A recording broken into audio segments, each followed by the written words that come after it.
Hello.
Okay, now it's time. Hello again. So now we'll continue from the last lecture. And on the last lecture we have described in detail the arithmetic logic unit, ALU unit, ALU unit. Now we will continue with a similar unit, and that is this multiplier and accumulator. Multiplier accumulator unit, or MEC unit. It is very much similar to the ELU unit, but the main difference is that in this case the operations are multiplication of two 16-bit values giving double bit result, 32-bit result. So the output of the multiplier is double word, 32 bits in width. That is the main difference in comparison to the ALU unit. Okay, so this result is either accumulated or just passed to the output registers. Similar to the AR result, it was 16-bit result. We now have MR result, MR1, MR0. They must be of double width.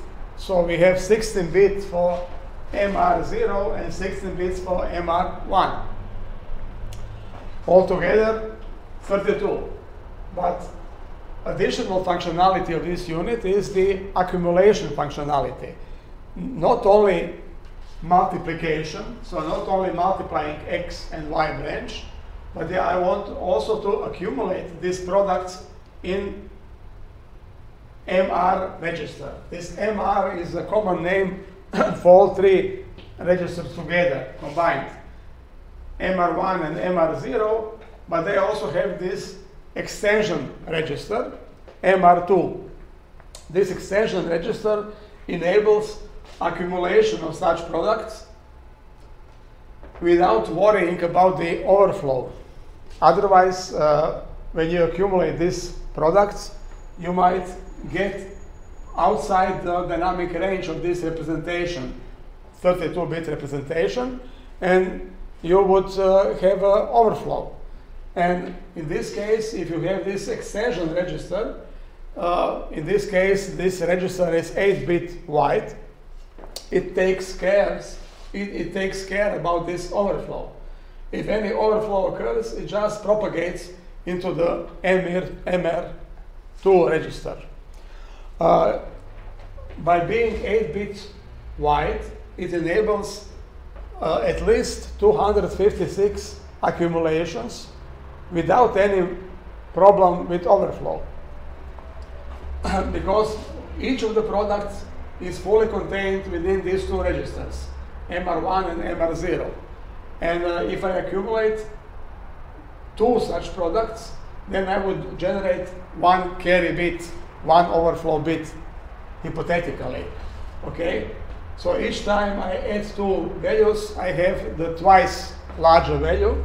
And for that reason, if I have 8-bit extension, I can take care of 256 accumulations without worrying about the overflow, because it can propagate in this MR2 register. This accumulation is performed in this unit here. It is called adder-subtractor unit. So 40-bit value is fed back into this adder-subtractor, and the new product is either added or subtracted from the current value, from the current 40-bit value of the MR register. The new product is aligned with these two words, MR0, MR1, and it is subtracted with this bit weight. So the upper word is aligned with MR1, the lower word of the product is aligned with MR0. And this 32-bit product is either added, accumulated, or subtracted from the current value of MR register. Okay. Similarly, as with ALU, we have this feedback register. This feedback register is only 16 bits wide, not 32. So although the product is 32 bits wide, I take only the most significant 16 bits of the product, and I take these values, I can store these result values into this feedback register, MF. And this MF can be used as an argument for the next make instruction, for the subsequent make instruction. It is fed through this Y branch. Also, we have the input registers. These are MX0 and MX1. So I have two 16-bit X registers, multiplier X0, multiplier X1. The same thing for MY, multiplier Y0, multiplier Y1 register. And I can select any of the two here and any of the two on the Y branch.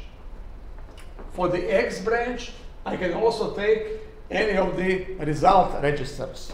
So I can take, for example, MR2 or MR1 or MR0 as an X argument for the next instruction. I can take also the result registers of the ALU unit or shifter unit as X branch arguments. Okay? Then I also have this flag. The multiplier has only one output flag. It is called multiplier overflow. So this overflow occurs when the result is not fully contained within MR0 and MR1. For example, if something is forwarded to MR2, if I have some overflow, in this case, it can be easily observed by comparing the highest bit from MR1 to the content of MR2. So if this most significant bit of MR1, this bit 15, if this bit is equal to 0, in this case, all 8 bits of MR2 must also be equal to 0, MR2. So they must be just a sign extension of MR1. If this most significant bit of MR1 is 1, then all 8 bits of MR2 must be 1.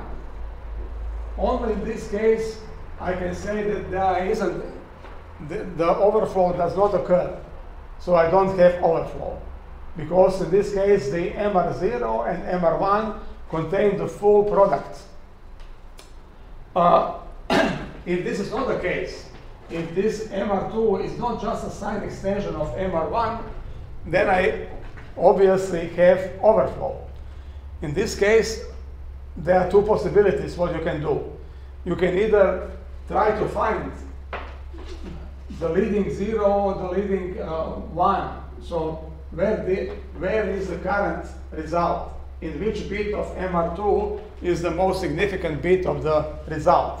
And then shift the whole MR register that number of bits to the right, such that the result is contained within MR1 and MR0 after shifting. If something goes into MR2, then you shift the result after accumulation a given number of bit position to the right. For example, 4 bits to the right. That is one possibility. The other possibility is just to saturate the MR register. So, for example, if the coefficients of the filter are scaled such that normally the overflow will not occur even after accumulation, then in this case you just check if there is an overflow, if this bit MV is set, and if it is set, then you saturate the multiplier result. And saturation means that you would write the largest positive value for the positive result. So the largest positive value is 7 FFF into MR1 and FFFF into MR0. So this is approximately equal to 1, just a bit smaller than 1. But if the result is negative, then you would write the -1. So this -1 is this MR2 is then, in this case, MR2 is 0, 0. In this case, the MR2 would be FF. Sorry. Okay, correct. FF. And then you have 8, 0, 0, 0 in MR1, and you have 0, 0, 0, 0 in MR0. So this value here is -1. So the saturation of the multiplier would give either -1 encoded with FF8 blah blah blah zeros, or almost +1 0 0 7 FFF. So this is the result after saturation of the product, and it is performed using instruction of this kind. If multiplier overflow, saturate MR. So this is the saturation instruction. If multiplier overflow, then saturate MR register. Okay? The syntax of these instructions is again algebraic syntax. You simply write multiply result is equal to mx1 times my0, signed, unsigned. So in the brackets, you have the type of the arguments. So whether the arguments are signed or unsigned. In this case, the first x argument is treated as a signed number, while the y argument is treated as an unsigned number. Okay, and you can specify these combinations, any combination you like. Signed, signed, signed, unsigned, blah, blah, blah. All four combination of signed or unsigned for x and y branch. Okay. One additional thing is that the multiplier can operate either in fractional mode or in integer mode. In integer mode, you don't have this left shift after multiplication to get rid of the double sign bit. In the fractional mode, after performing multiplication, so after computing 32-bit product, I shift this product 1 bit position to the left to get rid of the double sign bit. That is a natural consequence of having signed numbers, signed fractions as input fractions. So if I have signed fraction Q1.15 and Q1.15 as input arguments,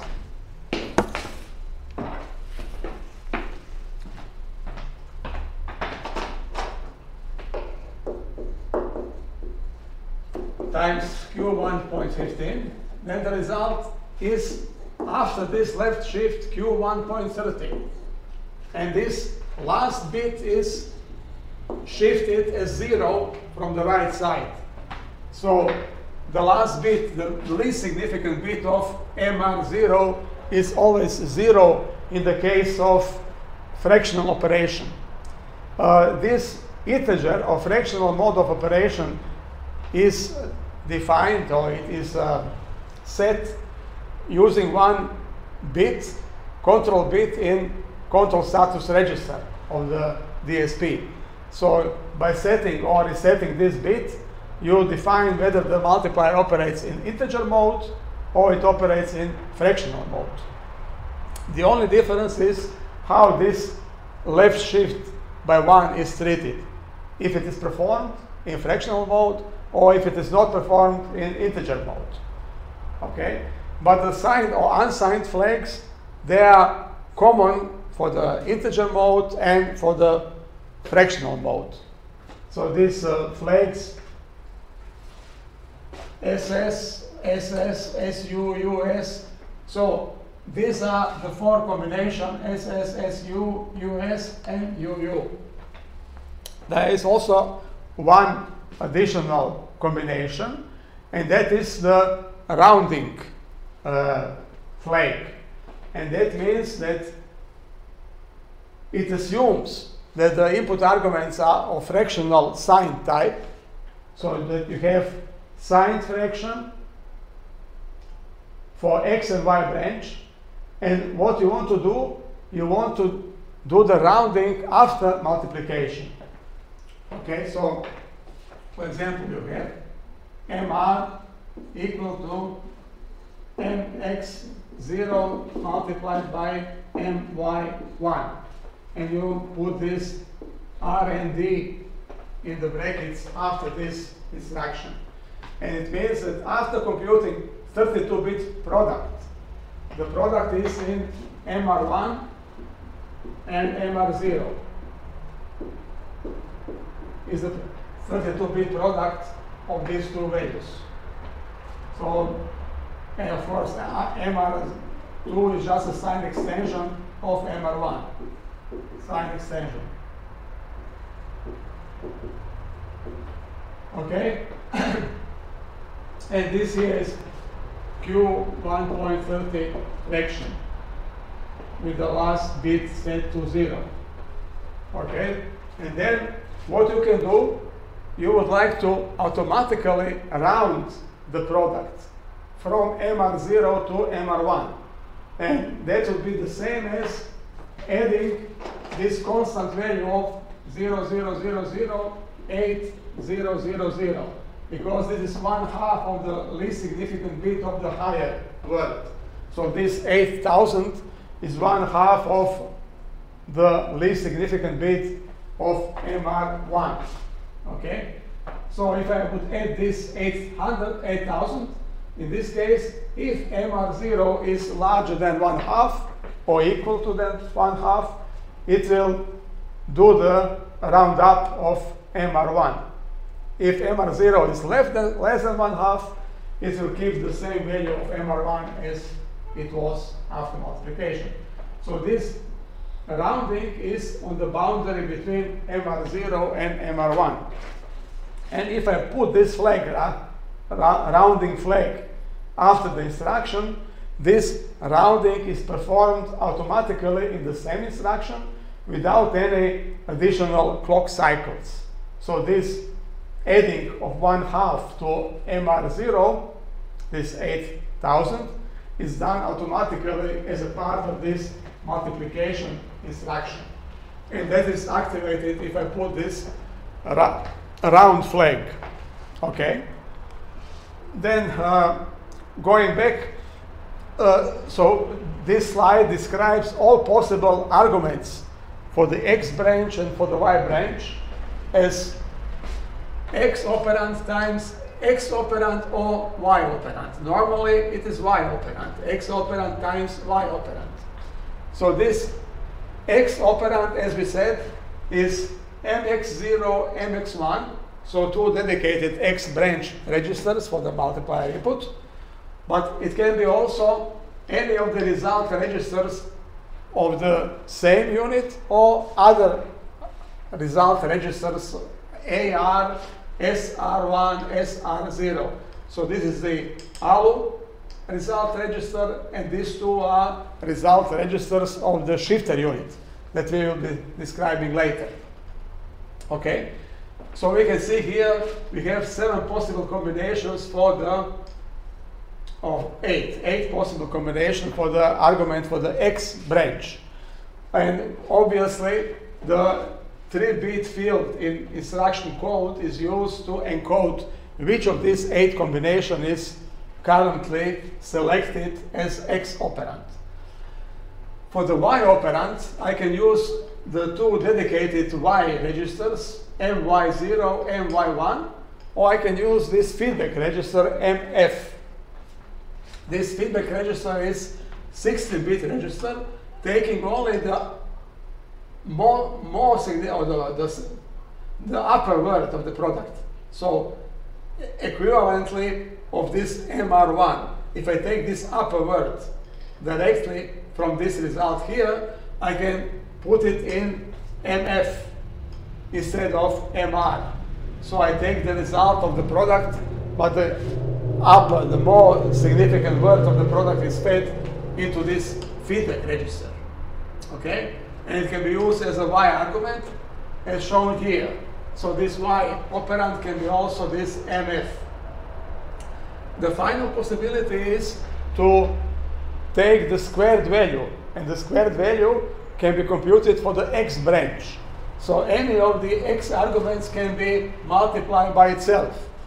For example, I would like to square the value in AR. I would then write MR is equal to AR times AR.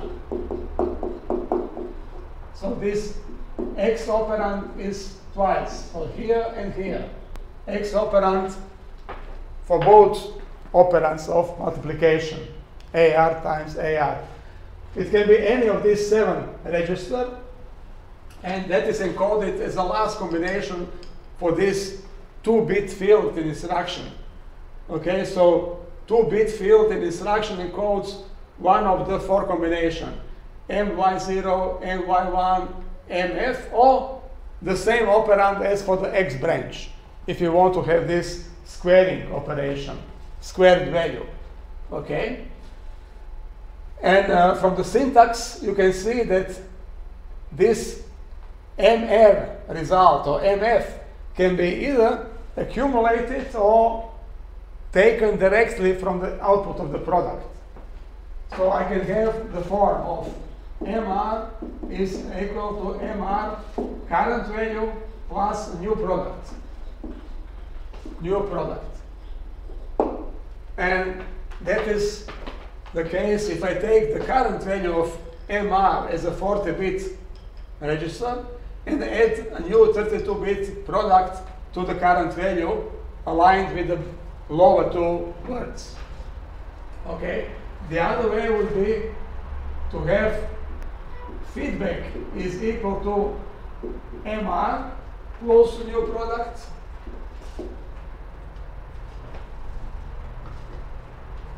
but only the upper word or the middle word. Only bits, so from 16 up to 31. So only these bits are written into MF. Bits 16 to 31 that correspond to this part of the adder output. Okay? So this 8 bits to the left I ignored, and of course the last 16 bits I ignored. So this is the syntax if I use the MF register as the output. I can have only MF equal to new product without this MR. MF equal to new product. So this can be either plus, but it can be also minus. So I can have either addition of a new product to the accumulated value or subtraction of a new product from the current value. So all of this is described in one document that I have put on the website. I will show you now where you can find the materials. So if I go to the website of the course, back, if I change to English, hopefully, then if I go to the lectures, and then second part, additional lecture materials. If I open this folder, you can see 2 files here, one zip archive, this right hand side, and the left is the description. So one short description, what is contained in this archive and what are the most important documents that you can study.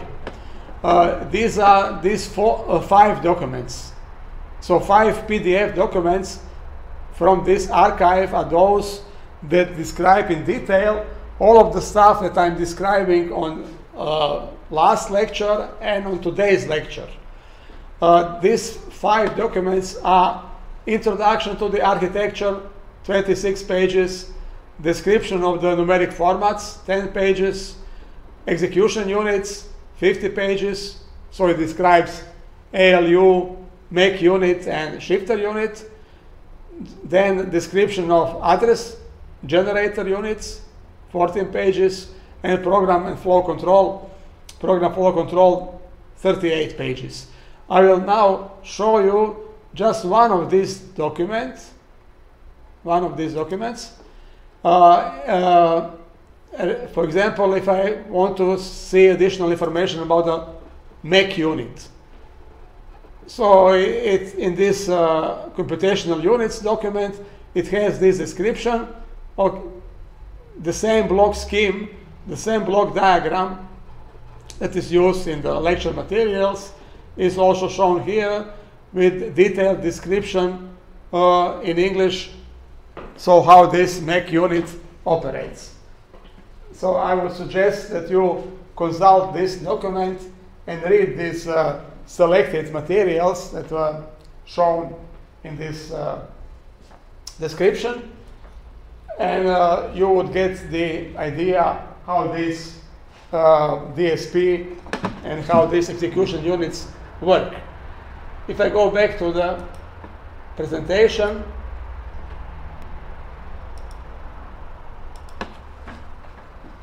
what I else have to say?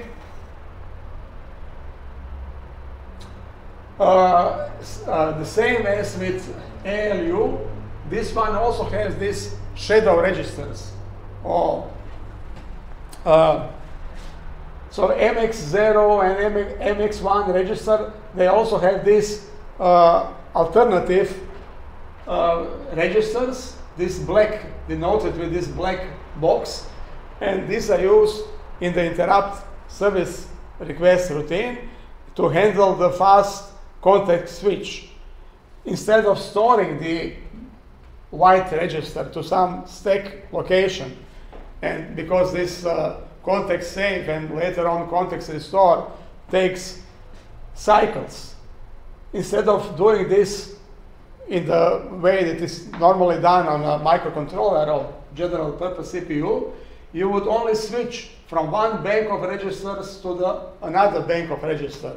There is one control bit in the control and status register of the DSP that just toggles between the white block of registers and black block of registers. For example, in the main program, you would use only the white registers, while in the interrupt service routine, you switch to the black registers, and in this case, only a single instruction is sufficient to do this switching, to switch from one set of registers to another. And the same thing is available for MX and Y, for MF register, and for result registers, MR2, MR1, MR0. So they also have these shadow registers that can be used for this context switch. Okay? And finally, this description of the instruction for multiplication has one additional part, and that is conditional execution. So this instruction can be executed only if certain condition is fulfilled. For example, you write the instruction of this kind. If equal, then MR is equal to something. This equal actually checks the value of one flag, in this particular case, the 0 flag, as a result of ALU instruction. So in the previous ALU instruction, for example, you subtracted two values, and as a result, the 0 flag was set. This AZ was set. If this AZ is set, then the condition equal is true. So in this case, this operation is executed. If this 0 flag is not set, if it is reset, then just NOP operation is executed. So NOP is executed. This kind of conditional instruction level execution is very useful, because in the CPUs that have instruction pipeline, any kind of branching is a potential problem for stalls, for instruction for pipeline stalls, that you start fetching from the wrong address, and the current instructions that are fetched, decoded, and prepared for execution are not from the right branch. You, for example, had to branch to another program counter value. And if you have conditional instruction level conditional execution, you don't have any branching. You simply either perform this instruction if the condition is met, or don't perform the instruction if the condition is not fulfilled. There are 15 possible combinations of the condition, and they are given here. So 15 possible conditions encoded with if equal, if not equal, if greater or equal, if less than, if less or equal, if negative, if positive, blah, blah, blah. So they depend on the combination of the status bit flags. 0, carry, overflow, and so on. And we have here 15 different conditions for conditional execution. The last combination, 16th combination, is the unconditional execution. So if I want to have the unconditional execution, then I use this last combination encoded in the instruction code, and then it actually means I don't have this condition at all. I simply have a normal instruction, multiplication with accumulation or whatever. Okay? More details about all these conditions and about particular combination of flags that must be for each of these conditions to be fulfilled is given in the materials that I have shown you. Okay? And these are examples of the execution of such multiplication. Why is this important, this signed or unsigned type?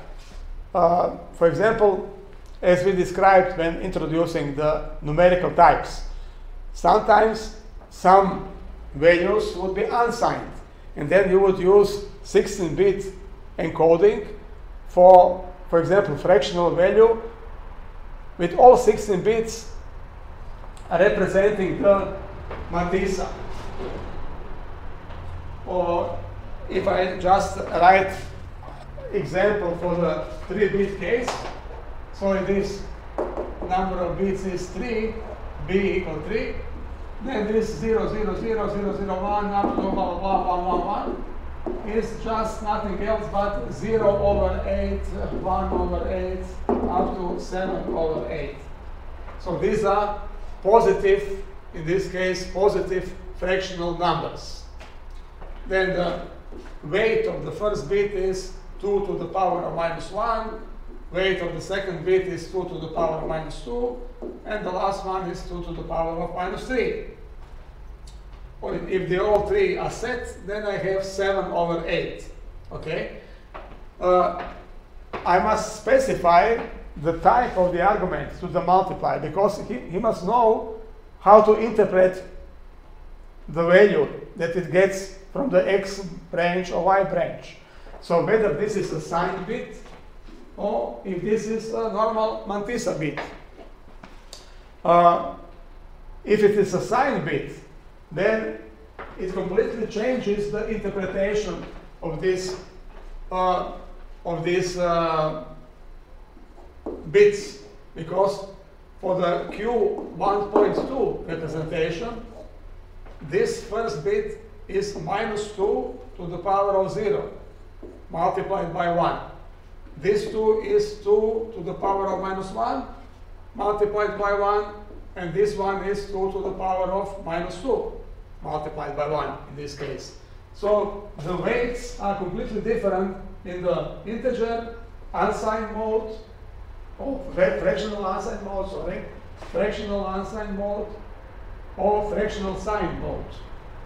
And the multiplier must understand what is the current format of the input argument, whether it is signed or if it is unsigned, as shown here. And that is the reason that you specify the type of the argument as this flag, S, U, U, S, blah, blah, all 4 combinations. Okay? Going further, the next unit that we will describe is the shifter unit. This shifter unit is characteristic in a sense that it can do shift operation for multi-bit position. So not for one binary position left or the right, but for any given number, arbitrary number of binary bit position to the left or right in a single cycle. So to be able to do this, the architecture of this shifter is different than the architecture of conventional shifter. So typically, if you have some microcontroller, then this shifter is usually implemented as normal shift register. So you have a chain of D flip-flops that are connected Q to D, Q to D, and so on.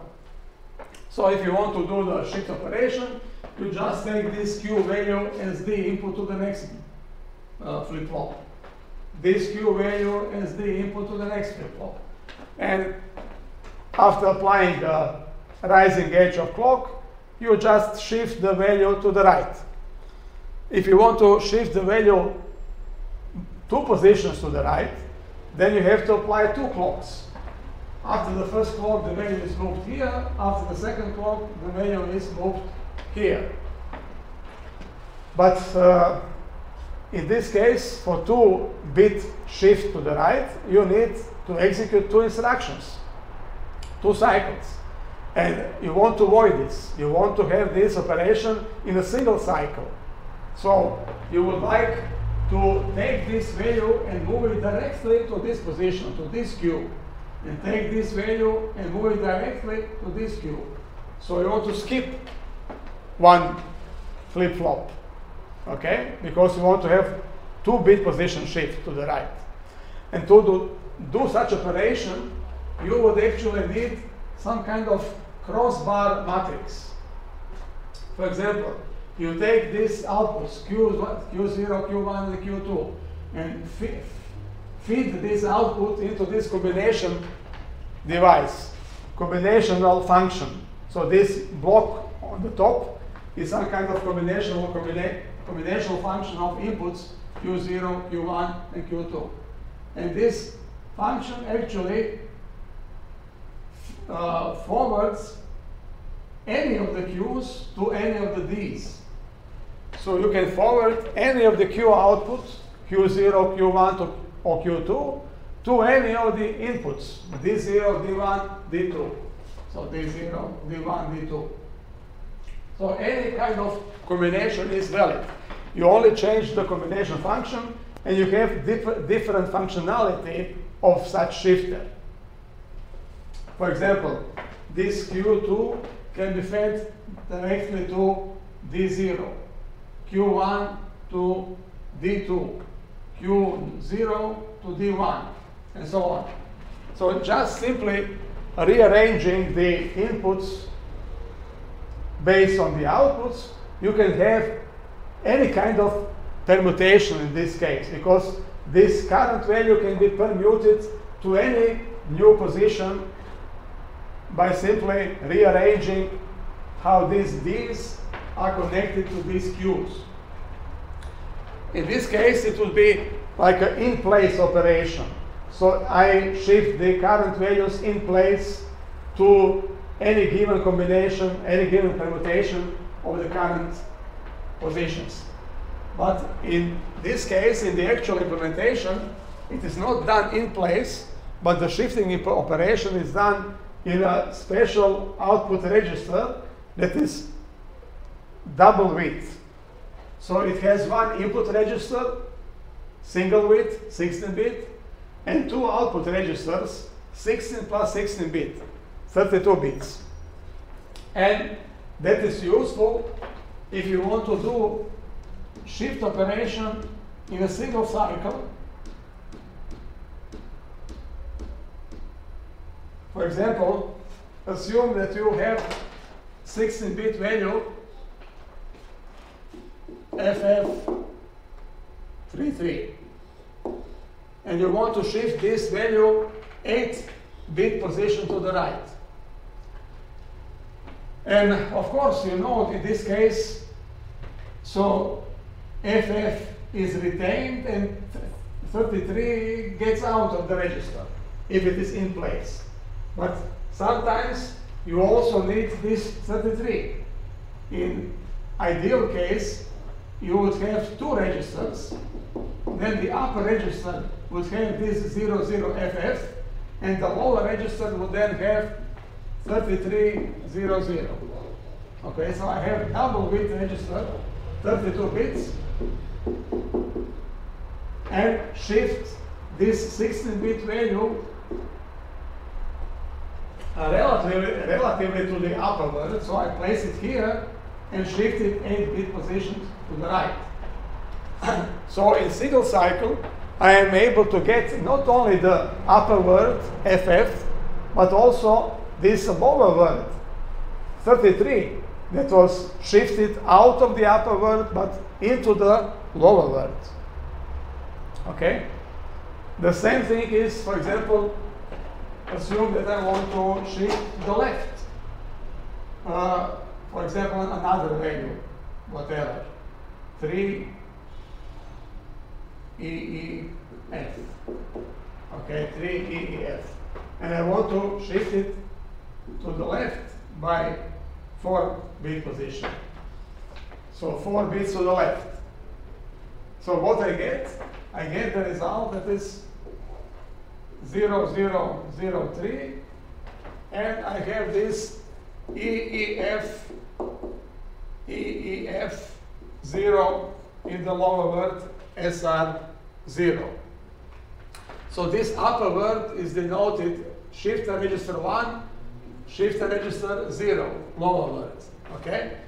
So it is the same as if I would put this value 3EEF into the lower word and then shift it 4 positions to the left. The 4 bits on the top, they enter the register SR1, while the remaining 12 bits are retained in the register SR0.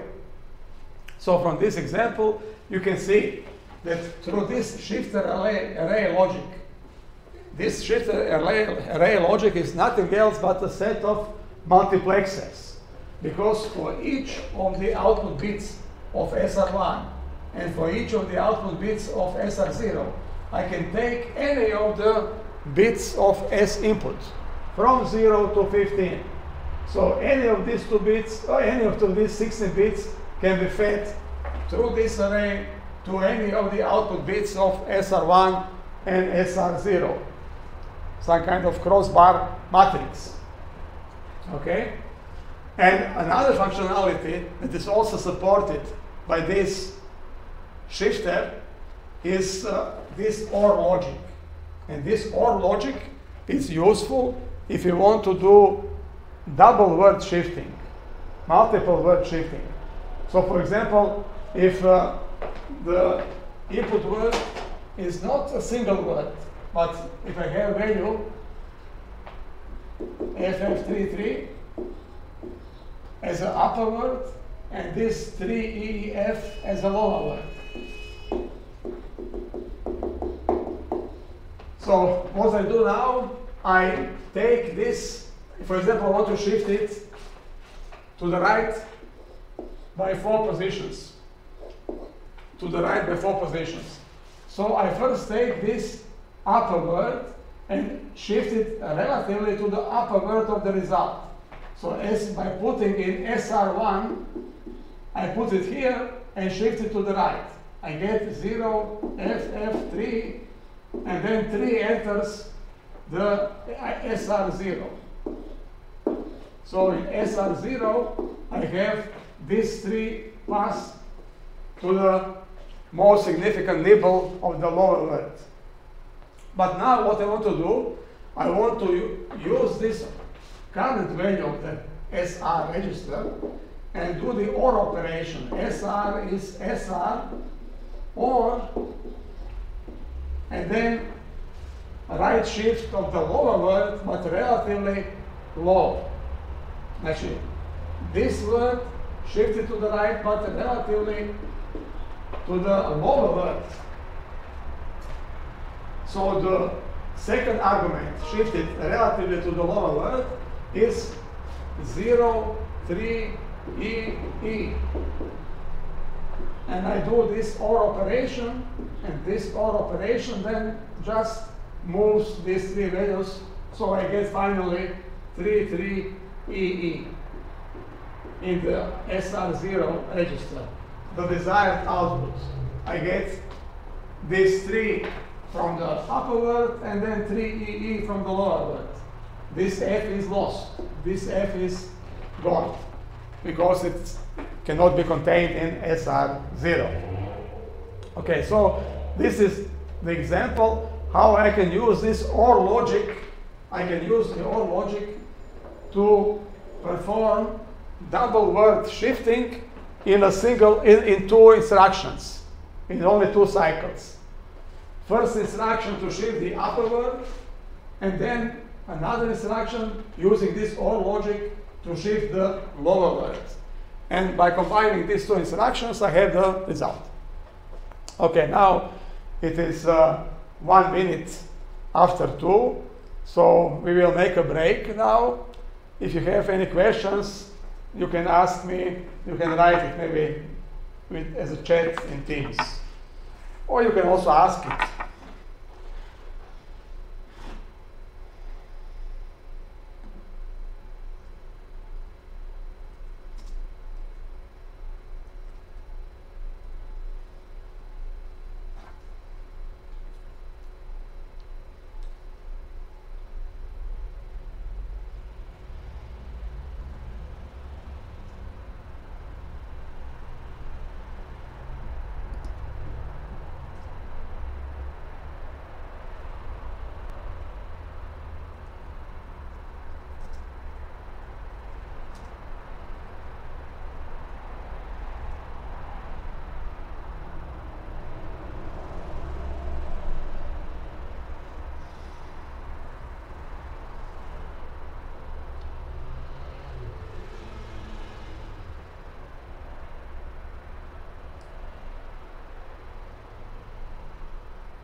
Okay, you can go further. So what else do we have to describe? So in this architecture, you have a single input register, shifter input, SI. Then the argument can also come from the result bus. So the argument for shifting can be any of the result registers, AR, MR2, MR1, MR0, or SR1 or SR0. So any of the result registers can be fed back as an input argument to the shifter. Okay, then this C input to the shifter array defines how many bit positions do I shift, either to the left or to the right. So left or right depends on the sign of the C. So if this C is positive, then it is left shift. If C is negative, it is right shift. This C can come either from the instruction, so from the instruction code through this MUX, okay? Then you have this value, how many bit positions do you want to shift the input value. So that is one way of specifying the number of shifts. And the example here is in the first instruction. Shifter result is equal to the logical shift of shifter input by -3 positions, but relatively to the lower worth of the output register, to SR0. So it means as if I would put S input, align it with SR0 and shift it 3 positions to the right, because this -3 means to the right. If it is +3, and then it is to the left. In this case, the topmost 3 bits of S input would enter into SR1, and the remaining bits will be still in SR0. The least significant bits of SR0 are 0. Okay. Examples. For example, I have the input value shown here, UAS input. In this case, this input is, this input is equal to E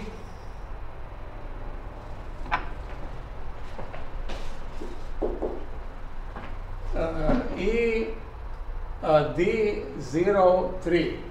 ED03.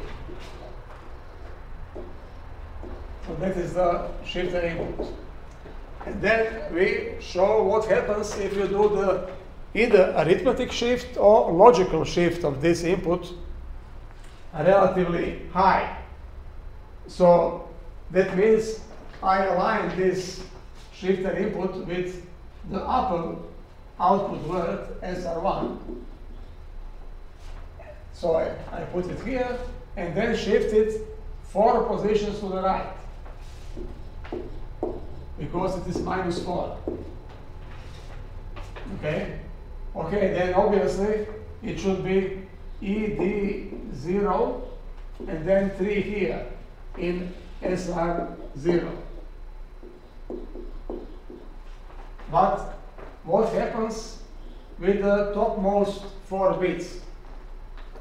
If it is arithmetic shift, then you keep the sign of the input value. In this case, the sign is negative because the first bit of this E is 1. So this is 1, 1, 1, 0. And the sign bit is 1. And that means that in the case of arithmetic shift, you have to keep this sign still negative. So you shift 4 ones from the left side, so you get F here, or A shift. If it is logical shift, then you simply shift in zeros from the left side. And in this case, for logical shift, it would be 0 ED0. But if the first nibble is not E, as in this example, but for example 7, then the result for logical shift and arithmetic shift will be the same. Because the sign bit is equal to 0, so it doesn't make any difference whether you repeat this 0 sign bit 4 times 0, 0, 0, 0. It is the same thing as shifting zeros from the left side. Okay? Then we can also specify the low reference. So in this case, the reference was high. And that means that initially I aligned the input word with the upper word of the result, with SR1. But the reference can be also low. And that means I align this shifter input with the lower word. So if this reference is low, then shifter SR1 is 0. And if I use the logical shift, then SR0 is 0 ED0. And that is written here. So 0 ED0. Okay? If I select arithmetic shift, but relatively low, arithmetic shift of shifter input by -4, so meaning to the right by 4 position, in this case, the sign extension will be through the whole register. So I will have F, F, F, F, and then F, E, D, 0. So this is for A shift. And this is for L shift. Okay? So for logical shift, I insert zeros from the left side. While for arithmetic shift, I repeat the sign bit from the left side. Okay? So the result is always for the whole SR register, not only the upper or the lower word, but the whole register is initialized based on the result of shifting operation. Okay, then another thing is that this shifter can be also used for normalization.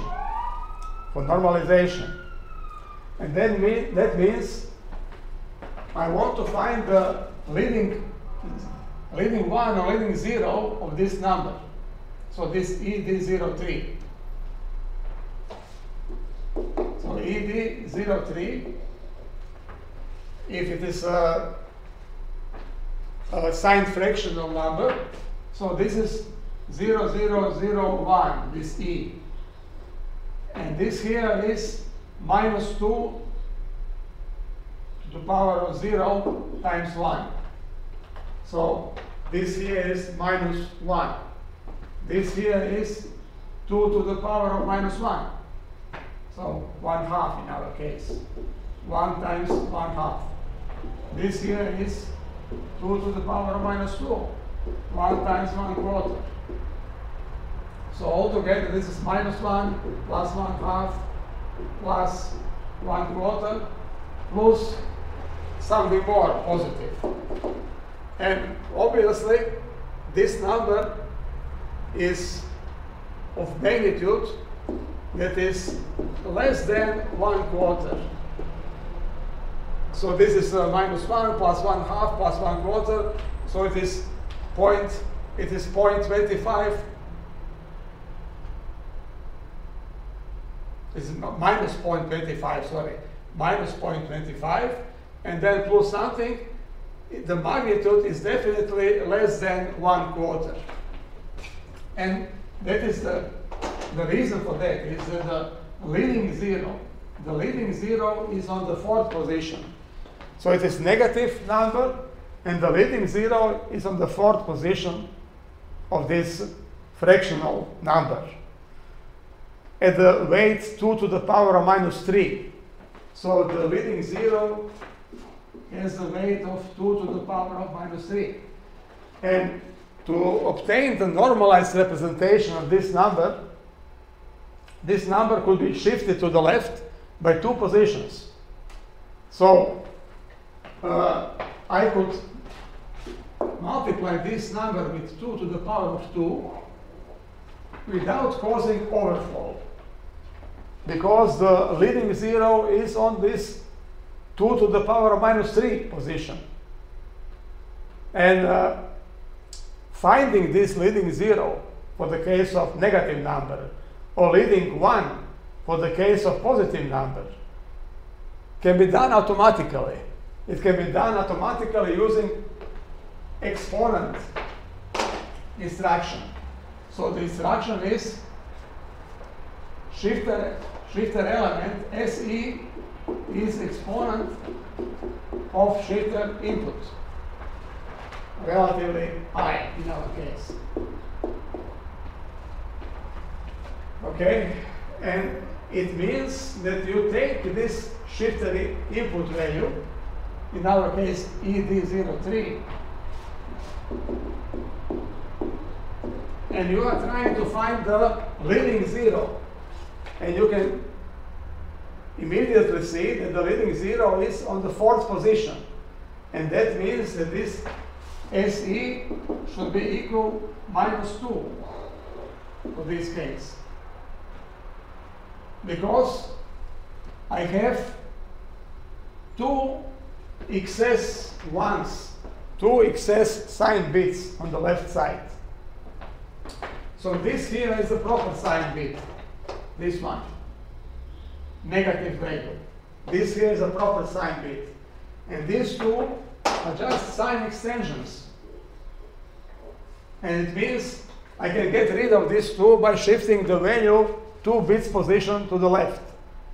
And this 2, this number of how many bits position I can shift it to the left, is directly found using this instruction, assembly instruction. Shifter element is equal to the exponent of shifter input.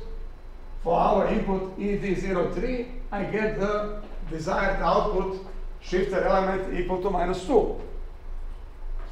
This shifter element, this SE, is a special 8-bit register shown here.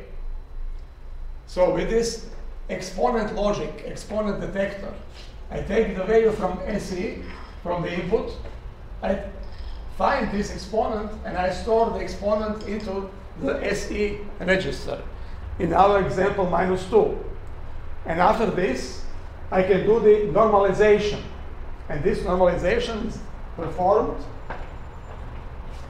by saying SR is equal to norm shifter input, norm SE,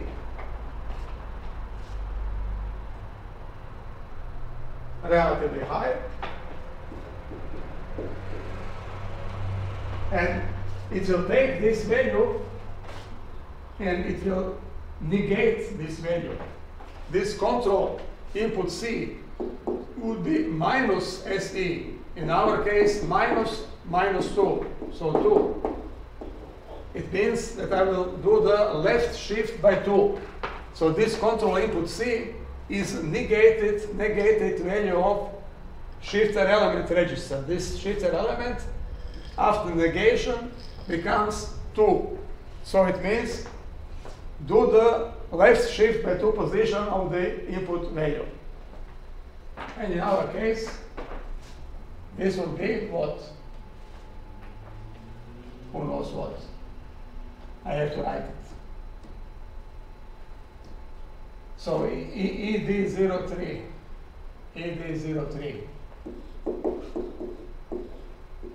and that is 1, 1, 1, 0, 1, 1, and 1, 4 zeros, and 3.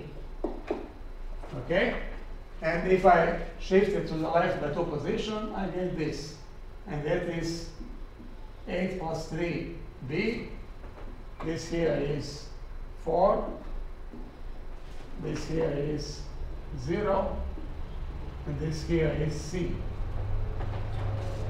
So after this normalization step, I would have this value, B40C, in the SR1.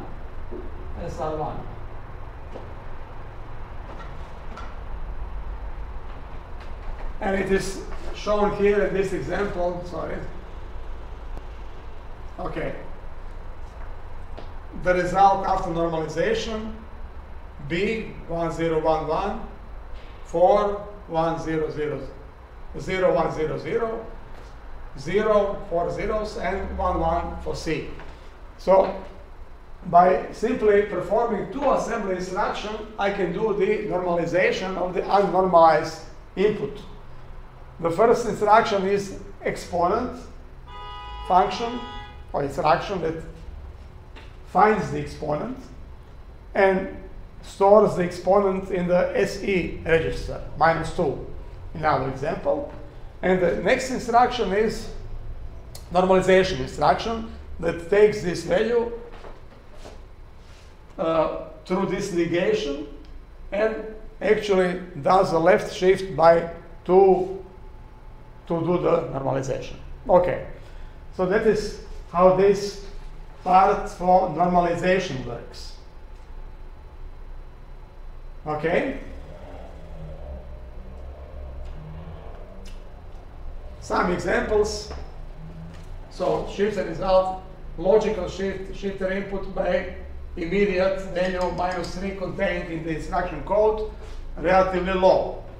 Or conditional execution, if greater or equal, then shift the result is shift the result or, so you combine the previous result of shifting and do arithmetic shift of shifter input relatively low. By how many bit position? Who knows? If you do not specify by -3, then it means that the number of bit positions is defined in SE register. So if it is not immediate value, if it is not from the instruction, then the value for C is taken from SE register for shift operation without negation. Negation is only used for the normalization instruction. If it is A shift or L shift, then the SE register defines C. And that is this example shown here. So shift the result is shift the result or arithmetic shift of shifter input aligned with the lower word SR0. Aligned with SR0 by SE, by number of positions defined in SE. If SE is positive, it means to the left.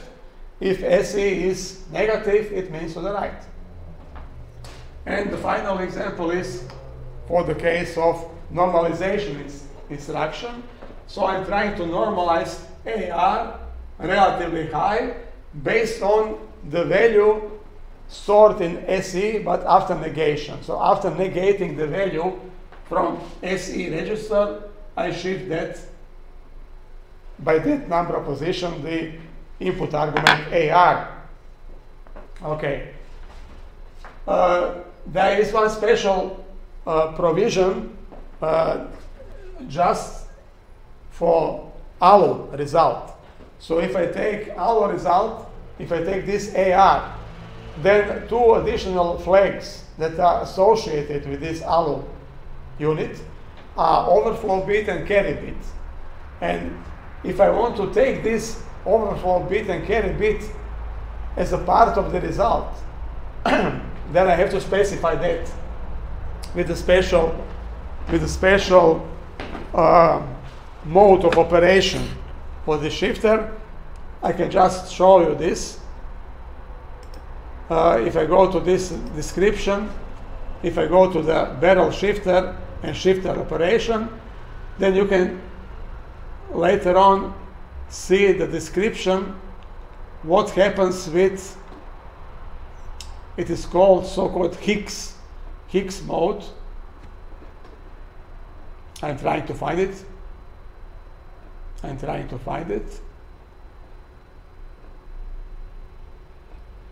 This is exponent detection.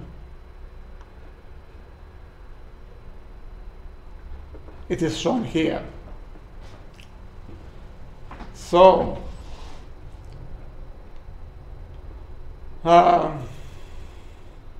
there's one additional normalization situation requiring the high extended or Hicks state. This is specifically when normalizing ALU result, AR, that may have overflowed.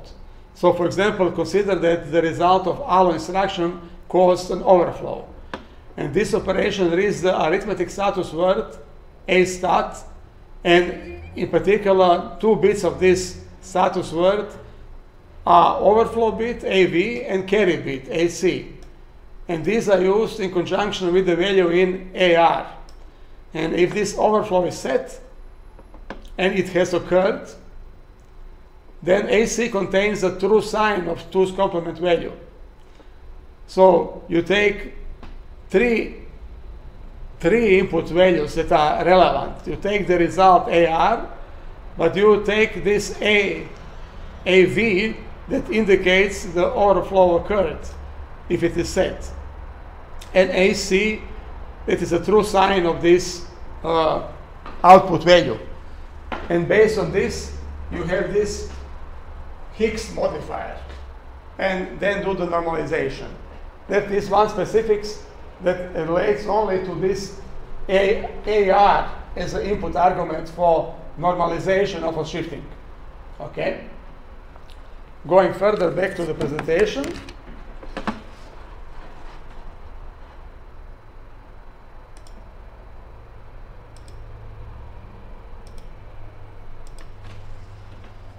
So after describing the shifter, we would continue with the description of multifunction instructions. So multifunction instructions are idea of utilizing parallelism, because we have parallel units. Okay?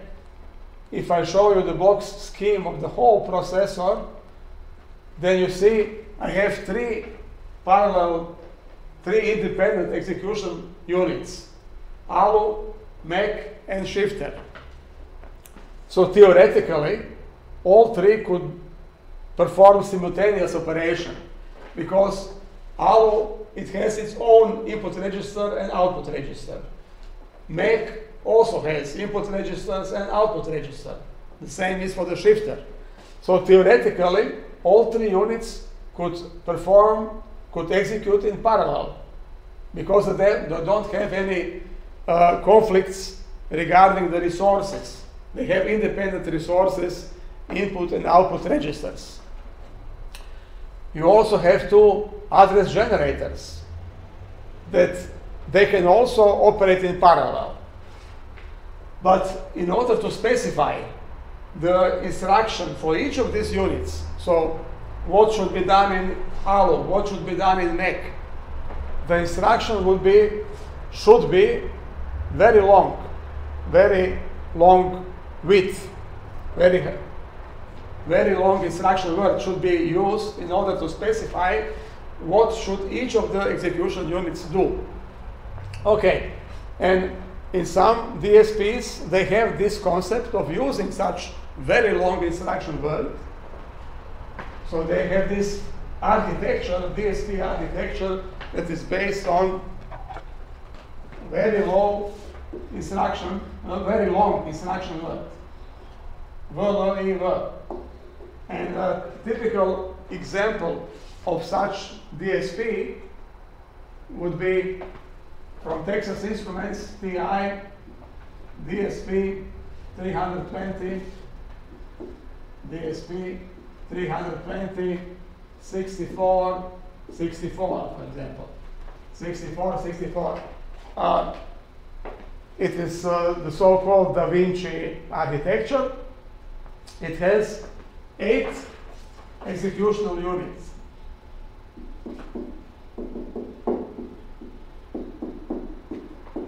And all 8 can perform simultaneously.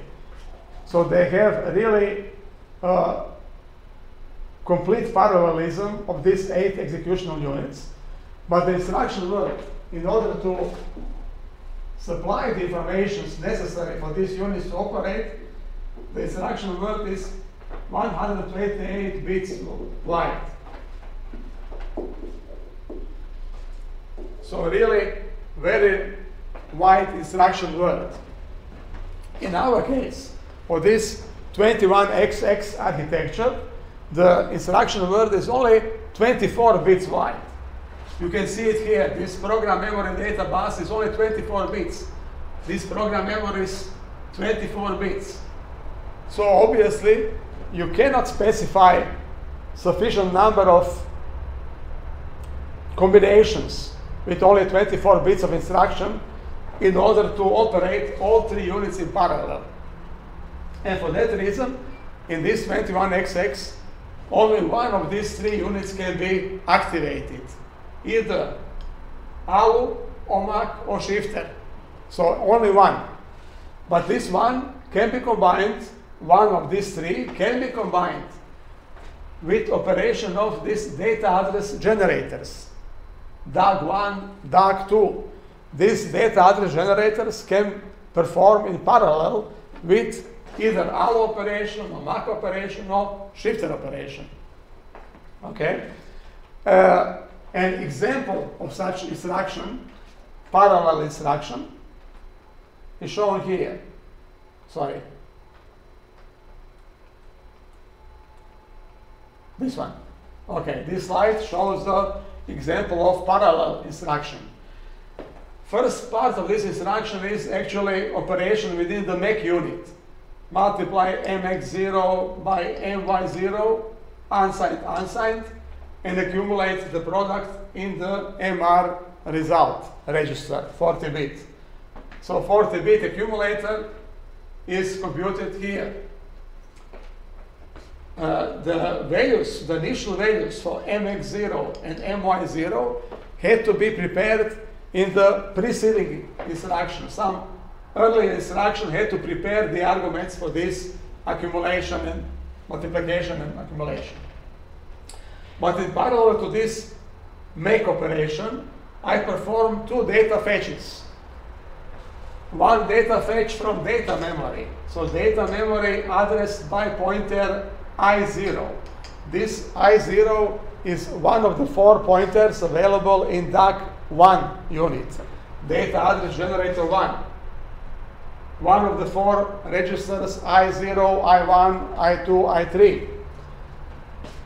And the value fetched from the memory, data memory from this address, is stored in MX0 register. This MX0 is not the same one here. It is the same register, but the new value for this register. So the old value is used here for multiplication. And the new value will be written at the end of this instruction into the same register. So read from the memory and written into the same register MX0 that was used here for multiplication.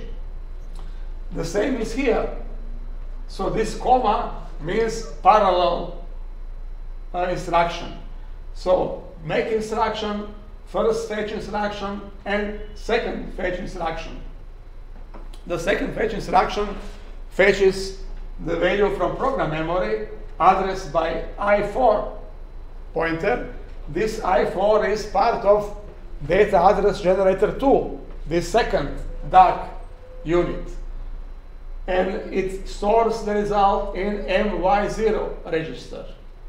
And these 2 new values could be used in the next multiplication and accumulation instruction that takes exactly these 2 new values prepared in the current instruction. Okay? And then you have this concept of data pipeline. So in instruction 0, you have preparation of arguments.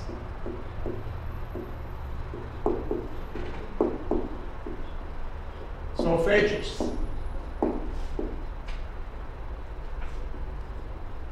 Fetches.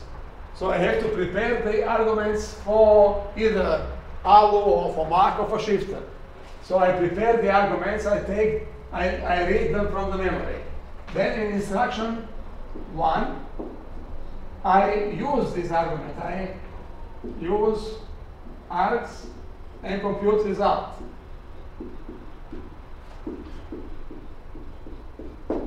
Okay? So I take these arguments, I use them, and I compute the result. And in instruction 2, only in instruction 2 can I store the result. So the result can be written in memory. Store result in memory.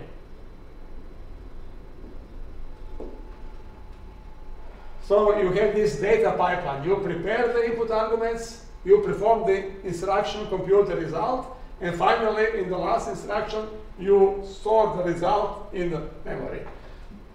And the idea is that each of these three instructions can have parts executed in allo, mac, and shifter, and in parallel, it can have these data transfers, either loads, fetches, or stores. So this instruction 0, instruction 1, instruction 2, they can have, as the first part of the instruction, make operation as shown here. It can be allo operation, AR is equal to something, or it can be shifter operation.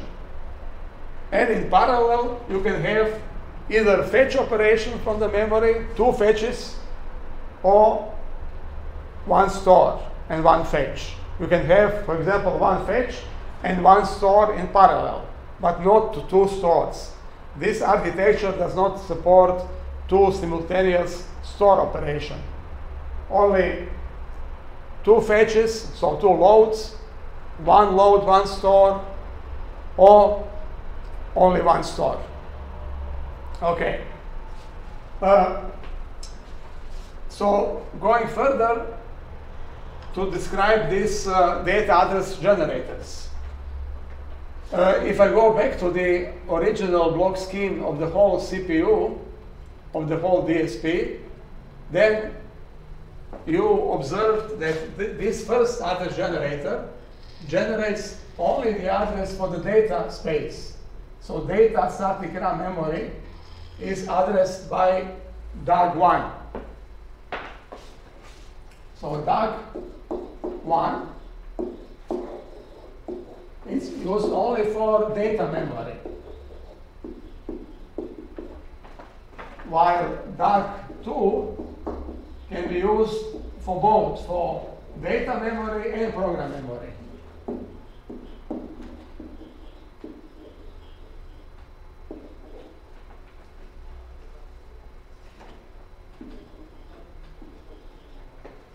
So data address generator 2 can be used for both data spaces, from data memory space and program memory space. And the architecture, the internal architecture is very similar of both units. They both have 4 pointer registers, 4 modifier registers, and 4 modulo registers. Okay? And these are I0 to I3 for DAG1. These are pointers, 3 address pointers, I0 to I3. Then I have 3 modulo registers, L0 to L3, and they correspond 1 to 1. So L0 is the modulo of I0 pointer, and up to L3 is modulo for the I3 pointer. And finally, they have the modified registers, M0 to M3. For DAG2, it is the same thing, but for registers I4 to I7, L4 to L7, and M4 to M7. These registers can be combined only within the same unit. I cannot combine registers from different units, only within the same unit. So I have modulo registers, four of them. I have pointer registers, 4 of them, and I have these M registers. These are connected within the same unit, and it is replicated in the second unit in the same way, but with a new set of 4, 4, and 4 registers. Okay? And the basic operation is the following. You take this I register, you emit this value to the address bus, and this becomes the effective address of the operand either in data memory or in program memory. So this part here goes to the memory as address bus. Okay. After the operation of data fetch, you do the modification of the I register. So you take some value from any of the 4 M registers, M0 to M3, and you can combine, for example, I0 and modify it by M3. You add these two together, you pass it through this modulo logic, and you write it as a new value of I register. So you have updated the I register, you have modified this I register with the value from the selected M register, but modulo corresponding L register. So this L is always paired with I. L0 with I0, L1 with I1. So it defines the size of the buffer. And to describe this operation, this model operation, it is best to show it on example. So assume that you have a buffer that is 8 samples long. In the case of your laboratory exercise, assume that your digital filter has 8 filter states. And you would like to have this kind of circular buffer with 8 positions from hexadecimal address 0030 to hexadecimal address 0037. And the model operation would mean that if I increment the address I0 by 1, by 1, by 1, when I get to the last address, 37, it should automatically wrap around to the first address of the buffer, 30. So this wraparound is done automatically within this modulo logic. So this L is equal to 8. The modulo of I0 register, L0, is defined as 8. And it defines the modulo of basis for this add addition operation. Okay? And this modulo output is written as a new value of I register. Okay? In the example that follows, assume, for example, that you have modification by value of 3. For example, you take M1 register, and in this M1, the value inside this register is 3. And with this kind of modification, if you start from the address 30, so 30 plus 3 is 33. But modulo 8, it is still within the buffer. It is still within the buffer range from 30 to 37. So 30 plus 3 is 33. Then 33 plus 3 is 36. It is still within the buffer. But after I add 36 plus 3, I get 39. But after doing the modulo 8 operation, I get, so if I subtract 8, I get 31. So the actual output is not 39, it is 31. And then this 31 plus 3 is 34. 34 plus 3 is 37. It's a valid address, the last one. But now if I add plus 3, 37 plus 3, it is 40, but 40 minus 8 is 32. It's 32. So this 40 modulo 8 becomes 32. And finally, 32 plus 3 is 35. And then 35 plus 3 is 38. And 38 is the same as 30. 35 plus 3 is 38. And that is the same as 30. And we are now back to the beginning. 30, 33, 36, 31, 34, 37, 32, 35, and back wrap around to 30. So we see that using this kind of modulo architecture of data address generator, we can easily automatically compute this wraparound operation without any software intervention. Otherwise, in the second example for our laboratory exercises, you were using the C function to compute the integer modulo, this ampersand. Okay? And it was used to compute this reminder operation. So what is the reminder of the new value of I pointer after modification? So after adding 1 or after adding 3, you check whether the result is still within the range. If not, subtract the modulus. And then you are wrapping around to the new position within the buffer. So all this is supported in this hardware. Okay? And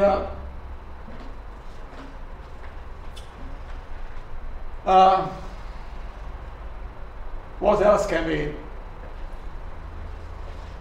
emphasize? Here is an example of program code. Type of addressing supported by DSP. You could have direct addressing. So for example, you simply specify the address as a part of the instruction code. AX is data memory of, this is 14-bit address, because the architecture is based on 14-bit address bus. Instead of using direct addressing, I can use the indirect addressing. In this case, I use the address registers that are part of DAG1 or DAG2. I3 is part of DAG1, the last register of DAG1. I initialize this register to some initial address corresponding to the base value of the buffer. So this is the first address of the buffer coefficients. Then, for example, I want to do the modification by 2. I want to skip each second value. Okay? The modulo, if I select L3 equal to 0, it means I would like to have a normal operation without any modulo. So, in the other words, just a normal operation, normal addition, as the modulo is 2 to the power of 14, the same as the width of the address bus. So if I do this kind of access, AX1 is equal to data memory address by A3 and modified by M2, it only means add the value of 2 to the current value of I3 after the operation of data fetch. If I want to select modulo operation, in this case, in the E3 pointer, I initially set the first address of the buffer. In L3, in the corresponding L register, I have to put the value that is equal to the size of the buffer. Size of the buffer, number of coefficients.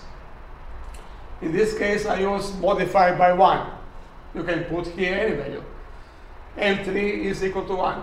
And this fetch operation takes the current I3 value, reads the memory based on this address stored in I3, puts this value from the memory in AX1 register, and after this access, modifies the I3 by M3. In this case, by 1. But since we have defined the modulo based on the size of the buffer, As soon as the address gets to the last address of this buffer, it automatically wraps around to the first address, to this coef's address, the beginning of the buffer. And as a last note, in this case of 21XX DSP, analog devices, there was a limitation for the base address of the buffer if you use the modulo operation. Base address of circular buffer.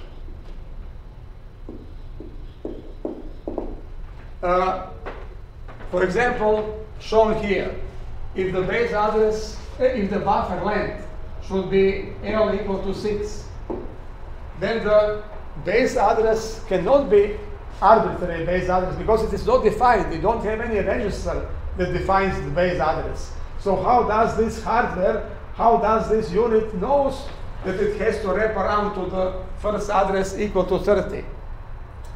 It is based on the fact that this L is less or equal to the 2 to the power of 3. In this case, 8. And the base address must be divisible by 8 in this example. So the base address must be integer multiple. Base address must be n times 8. So it knows that when reaching the last address, the last index, and the last index is 0, 1, 2, 5, it should wrap around again to 0. And this is done actually by zeroing the last 3 bits of the register. Because the last 3 bits, 0, 0, 0, are exactly the base address of the buffer. If the base address is aligned with the integer multiple of 8. If L is, for example, 9, then the first larger integer power of 2 is 2 to the power of 4, and that is 16. So in this case, the base address must be divisible by 16. And the base address has 4 bits, 4 least significant bits equal to 0. That is the reason why I have this base address here, 30. In our example, it was 8 samples long buffer. So this is 2 to the power of 3. The address must be divisible by 8. So this is hexadecimal number, 30 hexadecimal. It is, of course, divisible by 8. And that is the way how the base address is specified. The base address is specified as a part of I register, because this is the I register. The upper part of the I register defines the base address. Because by simply zeroing the last 3 or 4 or whatever number of bits of this I register, you get the base